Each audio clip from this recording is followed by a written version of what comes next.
Welcome back to the Workbench, where uncut and unedited, we try to make things. And what we're trying to make right now is Revell's 71 Mach 1 Mustang. This is for the Blue Ox Model Shop Street Machine group build. And we're basically kind of kit bashing it together here. We've got a motor out of a different kit. We're putting a Roush motor in it. Got some parts from other kits in it, and some aftermarket parts that are actually still on the way. And I saw they're going to be here Friday, so it's going to be a little while till we get them. But we will have those to add to this kit also. Today's bench update, not as much as yesterday, but I did get a little bit done in between episodes. We'll look at the chassis here in just a second. We'll quickly look at the interior. Basically, I got to work on the dashboard. In fact, let me go ahead and pull it out so we can take a little closer look. I mean, I didn't get a lot done on it, but I did get some semi-gloss black painted in. And then the dash pad is now painted. In fact, let me bring it down here below. You get a little closer look at it. So in fact, and I think this is probably what we're going to work on today is, as you would guess, this is actually not glued in. We're going to start working on the dashboard itself for the instrument cluster and all that. But before we do that, I wanted to quickly take a look at the chassis. Now, I did get the new carburetor glued up with the air cleaner glued in, no problem. And I did start working on the, I guess we'll call it the header situation. So we've got to get headers in here. And okay, so they will fit. They do fit. But the only way we're going to make these fit is without this. Oh, let me get it out of there. Without all the steering components installed. So what we're going to have to do, the order of operations here that I think I figured out. So we're going, because we've got motor mounts coming in that we're going to have to install the motor in, between the chassis rails with. But it basically sits on this cross member here. So I think what we're going to have to do is I'm just going to not glue in, but just dry fit this cross member in. We'll install the motor with the motor mounts, get all the motor completely installed. Then what I have to do is pull the cross member back out. Then we'll install the headers because we have to put them in from the bottom side to get them to fit, and then we can actually install the cross member. So every way I went about, there's no way, because of the way these shock mounts, I don't know if you can tell, let me show on this lower camera, the way these shock mounts are, I can't get the headers to slide in between these shock mounts. But once the motor gets down in place down below, I should say shock towers. Once it gets below the shock towers, you can see the headers start below the towers, and we have room. But up here, we do not. So we're going to have to install these headers from below. And the only way to get them in from below, especially once we have shock mounts in up front here, the only way we're going to get those in is with this cross member out. Now, I originally wanted to get all of that installed in before putting the motor in, but I just don't see a way to do it. So that means we're going to have to get, I think we're probably going to want to wire up our motor. We're going to want to get everything done on the motor first, on the top side at least. I'm still kind of thinking about all the order of operation here because we've got a distributor, wires to put in. Well, I think we'll be able to do all the plumbing afterwards, after the full install. And so, yeah, I think that's going to be the order of operations to get the motor, headers, and everything to fit in with this Roush motor to get all that in. But anyways, let's go ahead and move forward. And I actually want to get, so let's get to work here. I want to get to work on the dash. And basically, I think what I need to do on this dash, I think what I'm going to try to do is just paint in some of the gauges. So we've got obviously decals that go in for all the different gauges. We've got 1, 2, 3, 4, 5, 6 gauges. We've got a wood detail that actually goes in here, which I'm going to use. It's the same wood detail like we have, if I can show it, on the door panels here. So I think I'll use that. I'm trying to decide. I might ask you guys, so I might not do this just yet. I'm trying to decide, do I want to take these pieces coming down here. Do I want to do those? I'm thinking about doing that like the leather color. I think looking at it, I think that's probably what I'm going to do. Like it's been leather wrapped, these two pieces that come down, and then we can just do silver or aluminum accents. I think, on some of our knobs, obviously the bezels for the all the instruments, our little knobs. We've got a glove box lock. I could, for the life of me, can't think of what this thing's called. The glove box, the little lock on the glove box.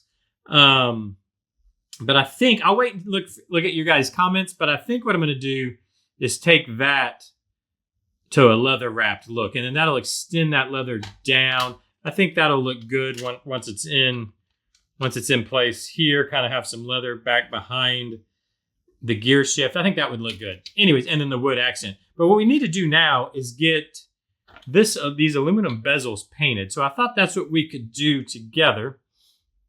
Yeah, this is just flat aluminum. And like I said, there's gauges that go in there, but I want to make sure and paint behind them silver and then the bezels around silver. I think we want it all silver. Even the inside of the bezels. We could always go back and paint. If I don't like it, we can go back and paint that like a semi-gloss black or something. But let's see if I can very carefully. I said we'd do this together. I'm actually running very short on this aluminum color, and I had to thin it out some. Hopefully we got some paint that'll work here. I'm gonna have to get some more. I think I'm gonna try to paint using this camera down below. I think y'all will get a better look. I think first thing I want to do is try to actually just hit these outside bezels very carefully. Again, I always mention, when I'm concentrating because I go quiet. So let's see. I just want to get a good, clean outside bezel here. And then, but we move that out of the way. My hand's rolling on it.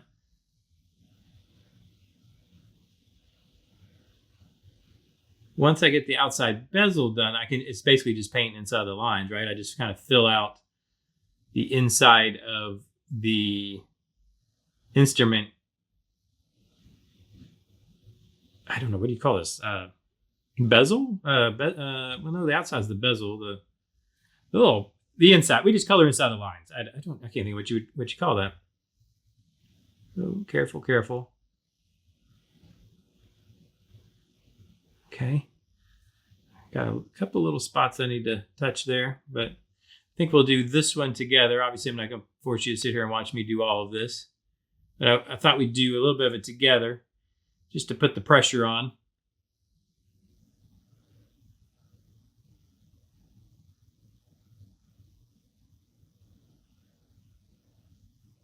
Okay, let me kind of touch up. I got some little bit of light spots up top here.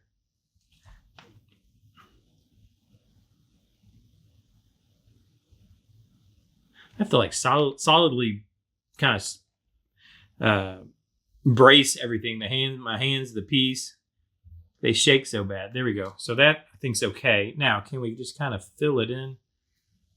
This is where I end up making a mess because I'm not paying attention.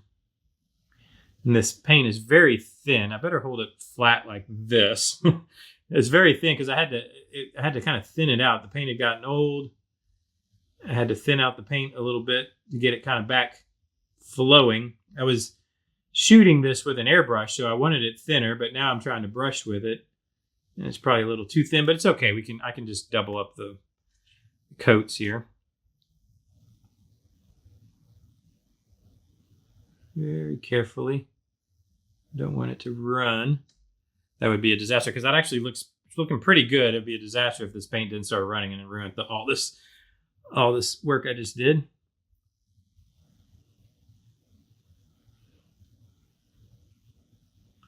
I don't know. I mean, this is basically how I do it. Sometimes when I have ridges like this bezel, it's basically like a raised surface. You can just kind of use a toothpick or something of that sort to just rub across it. But this little brush actually works pretty well too. Yeah, I think that's gonna it's going to work. I think I'm going to have to give a second coat inside the bezel because this paint's been thinned out so much. But it's going to look good. And I think, because the faces, do I have the decals? Yeah, here, let me dig out the decal and I can show you. The face of the gauges are black also. So that's going to cover a lot of that silver. And the only silver or aluminum color that's going to be left is, that the insides, the arch part, and then around the gauge. So I think that's I think that's going to look pretty good to leave this part silver. I think I'll like that. Now I've got to do exactly that. Let me clean my brush real quick. I've got to do exactly that. What is it? 1, 2, 3, 4, 5 more times, and then go back and put a second coat on it. Now we're not going to sit here and do that together. I'm not going to torture you with that process, but that's, I think, going to be how I'm going to do the gauges. It's just like that, and then put the gauge in, which will be black in the center there. And then, like I said, I think I'm going to bring the leather down, which actually, I guess that actually brings us to the next segment, which is next time on the workbench. So when we get back together tomorrow, I'm going to try to have at minimum all of this painted. And then maybe we'll go ahead and put the gauges in together. We'll take a look at that. Also, I want to put in that wood accent, which is going to add to it. And then we can go ahead and put the dashboard in the interior, and that will basically have the interior done. I think there's some more details I'm going to end up putting in. I think I want to put a stereo setup in this, which means actually we probably I probably won't put the dashboard in. We won't put the dashboard in just yet because I want to do some speakers in the kick panels. What I'll probably do is speakers in the kick panels, and then I wanted to add speakers back here in the rear, and that'll kind of break up this leather piece here. If I have a speaker in there, and then we'll do something back in the package tray here too. I think that'll be pretty cool. Now, I think I'm gonna just buy all that stuff, all the little stereo stuff. I found some places that have that, which is apparently it takes a long time to get this stuff in, so it might be a while till we're able to do that. So I think we'll get the interior completed as far as we can go until we're able to do that. And then it's back to the chassis, because really got to start. I need to, so I think I need to get, it's not gonna be till Friday I have the motor mounts. I'm trying to figure out what we're gonna do. Today's Tuesday, so we got Wednesday, Thursday, and it'll probably be later Friday. So really we've got Tuesday, Wednesday, Thursday. I'm trying to figure out what we're gonna do together here. What we could do is start working on the body. I think I'm going to use the red I have. If not, I can just go get some red, just locally. Something we need to think about too is what color. What are we going to do the headliner and all that? I think I'm going to do it the tan, the leather color, it's a. I was even thinking about what's the like doing it like suede. It's kind of, I think it's still kind of the thing to do is do a suede headliner. And so maybe lightly flock it to give it a texture. I don't know. I don't think you'll ever actually even really be able to see it. So that's the other thing I forgot to mention. I didn't end up flocking the carpet because literally the only carpet you can see is right behind here, because this has mats. You can see there's like rubber mats down there, which I might actually paint. I think I'm going to paint those in flat black. I need to remember to do that so that they look like rubber mats.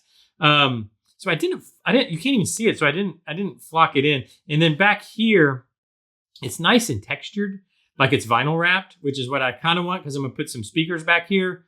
I think that's how I want to leave that. So I ended up flocking the carpet, which we had talked about, but maybe we'll flock the headliner like it's a suede, like it's a leather colored suede headliner. And then I don't know if the A pillars will go body color. And then these, I think the B pillars back here will do like their leather wrap. I don't know. Leave me the comments down below. Let me know how you want to do that. But I think that's probably what we're going to kind of start moving to next is the body, because we're waiting on so many parts for the chassis and the interior. So let me know what you think about moving forward with the body as far as colors inside, body color itself. Just leave those comments down below, any ideas you might have. Thanks for joining me today. I really do appreciate it. These are These are a lot of fun. I'm having a lot of fun putting these little videos together. So thanks for joining me. Hit that like button. If you enjoy these, think about hitting the subscribe button. It's free. And then, hit the bell. I don't know. All those things you do on YouTube, do that. And I'll see you tomorrow. Bye-bye.